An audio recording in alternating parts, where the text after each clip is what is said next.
I am reading Nectar in a Sieve by Kamala Markandeya, and we will start on page 171. We'll do the vocabulary, and then we will read to pages 171 to 175. So on the bottom of 171, pie dogs are stray dogs. Intonation is an accent. A topi is a lightweight hat. Thatch is hay. Doffed means removed. And then sidelong is sideways. 172, chockley, a leather worker. Chopleys are leather sandals. Laden is filled. Corrugated is grooved or ribbed. A field is away. Clangor are loud noises. Sheeting are pieces of cut metal. Chattels are movable pieces of property. Unwanted is unusual. Slocked is satisfied. Bazaar is a market. Ghee is clarified butter, commonly used in India for cooking. And from tilling to barter, from farming to selling goods as merchants. And then to gorge is to feast on. Vehement is passionate. Dissembling would be lying. A dowry in many cultures, money paid by the bride's family to the family of the groom. Fancied, imagined. Queer is strange. And our last page of vocabulary here is bioscope is a movie theater. To wither is, well, in this case, wither is wherever. And then wanton is careless or immoral person. And then finally, injunctions, prohibitions, rules forbidding certain behavior. And as always, as I read this, feel free to post in chat any questions or observations that you have. So we left off at the end of 170 yesterday. Nathan looked up from the grain he was measuring into the gunny bag for storing. It's the new tannery they're building, he said. I have heard rumors.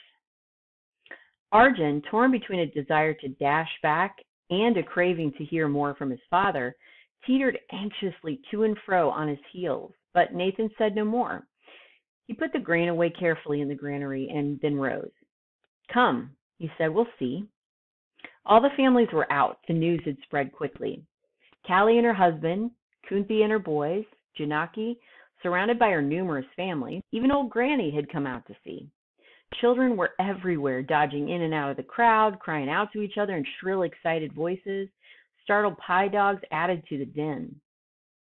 They formed a circle about the first arrivals, some 50 men or so, who were unloading bricks from the bullock carts. They spoke in our language, but with an intonation which made it difficult for us to understand them.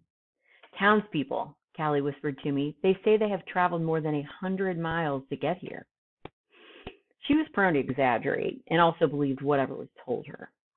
In charge of the men was an overseer who looked and spoke like the men, but who was dressed in a shirt and trousers, and he had a hat on his head such as I'd only seen Kenny wear before, a topi the color of thatch.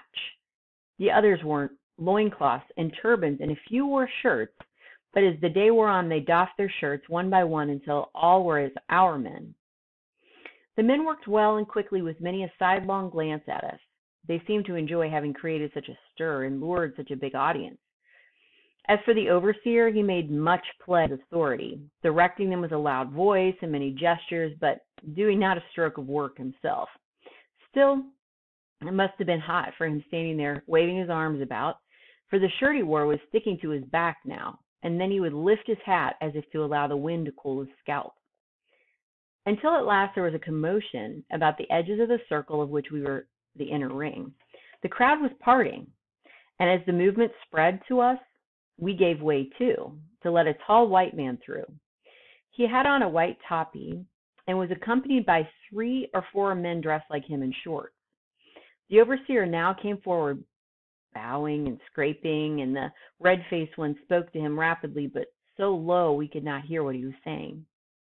The overseer listened respectfully and then began telling us to go, not to disturb the men, although for so long he'd been glad of many watchers. In our maiden, in our village, he stood, telling us to go. As if he owned us, muttered Canon the Chocli. I think that already he foresaw his livelihood being wrested from him. For he salted and tanned his own skins, making them into chapleys for those in the village who wore them. So he stood his ground, glaring at the overseer and refusing to move, as did a few others who resented the haughty orders that poured from the man's lips. But most of us went, having our own concerns to mind.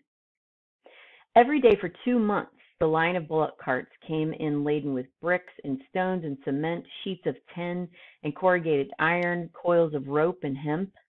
The kilns in the neighboring villages were kept busy firing the bricks, but their output was insufficient, and the carts had to go farther afield, returning dusty and brick-filled.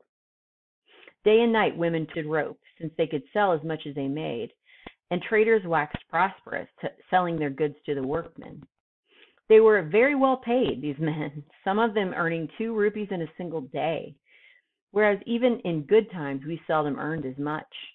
And they bought lavishly, rice and vegetables and dal, sweetmeats and fruit. Around the maiden they built their huts, for there was no other place for them, and into these brought their wives and children, making a community of their own. At night we saw their fires, and by day we heard their noise, loud, ceaseless, clangor and din, chatter, sometimes a chanting to help them get a heavy beam into position, or hoist a load of tin sheeting to the roof. Then one day the building was completed.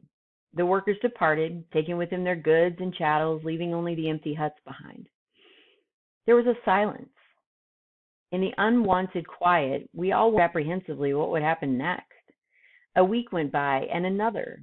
Losing our awe, we entered the building, poking into its holes and corners, looking into the great vats and drums that had been installed. Then, curiosity slaked, we set about our old tasks on the land and in our homes. There were some among the traders, those who'd put up their prices and made their money, who regretted their going. Not I. They had invaded our village with clatter and din, and taken from us the maiden where our children played, and had made the bazaar prices too high for us. I was not sorry to see them go. They'll be back, said Nathan, my husband, or others will take their place. And did you not benefit from their stay, selling your pumpkins and plantains for better prices than you did before? Yes, said I, for I had, but what could I buy with the money with the prices so high everywhere? No sugar or dal or ghee had we tasted since they came, and should have had none so long as they remained. Nevertheless, said Nathan, they'll be back. For you may be sure they did not take so much trouble, only to leave a shell in our midst. Therefore, it's well to accept these things. Never, never, I cried. They may live in our midst, but I can never accept them, for they lay their hands upon us, and we are all turned from tilling to barter, and hoard our silver since we cannot spend it, and see our children go without the food that their children gorge. It's only in the hope that one day things will be as they were, and we've done these things. Now that they've gone, let us forget them and return to our ways. Foolish woman, Nathan said, there's no going back. Bend like the grass that you do not break. Our children had not seen us so serious, so vehement before. 3 of my sons huddled together in a corner, staring at us with wide eyes. The 2 youngest lay asleep, one in Ira's arms, the other leaning heavily against her, and she herself sagged against the wall with their weight as she sat there on the floor. There was a look on her lovely, soft face that pierced me. Ah, well, I said, dissembling, perhaps I exaggerate. If they return, we shall have a fine dowry for our daughter, and that's indeed a good thing. The first look went from Ira's face. She was a child still, despite the ripeness of her 13 years, and no doubt fancied a grand wedding, even as I had done. They came back. Not the same men who went, but others, and not all at once, but slowly. The red-faced white man came back with a foreman and took charge of everything. He did not live in the village, but came and went, while his men took over the huts that had lain empty, the ones who came last settling beside the river, bringing their wives and children with them, or dotting the maiden even more thickly with the huts they built for themselves and their families. I went back to my home, thankful that a fair distance still lay between them and us, that although the smell of their brews and liquors hung permanently in the sickened air, still their noise came to us from afar.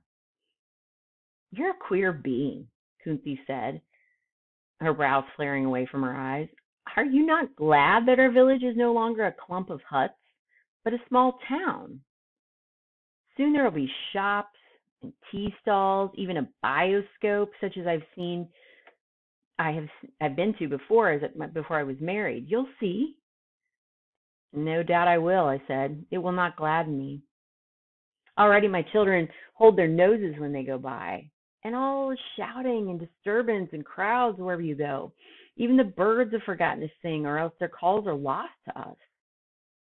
"You're a village girl," said Kunthi, and there were shadows of contempt moving behind her eyes. "You do not understand. If I was a village girl, Callie and Janaki were too, and had no taste for the intruders." But after a while, Janaki confessed that at least she now knew what to do with her sons, for the land could not take them all. And as for Callie, well, she'd always been fond of an audience with her stories. So they were reconciled and threw the past away with both hands so they might be the readier to grasp the present, while I stood by in pain and envying such reconciliation and clutching in my own two hands the memory of the past and accounting it a treasure. I think the end of my daughter's carefree days began with the tannery. She'd been used to come and go with her brothers, and they went whither they wished. Then one day, with many a meaningful wink, Callie told us it was time we looked to our daughter. "She's maturing fast," she said. "Do you not see the eyes of young men lighting on her? If you're not careful, you'll not find it easy to get her a husband." "My daughter is no wanton," Nathan replied. "Not only men but women look at her, for she's beautiful." "She is that," Callie said handsomely. "Therefore look to her even more closely." There was no subduing Callie, as I well knew.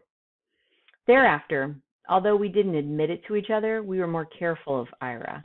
Poor child, she was bewildered by the many injunctions we laid upon her, and the curtailing of her freedom tried her sorely, though not a word of complaint came from her.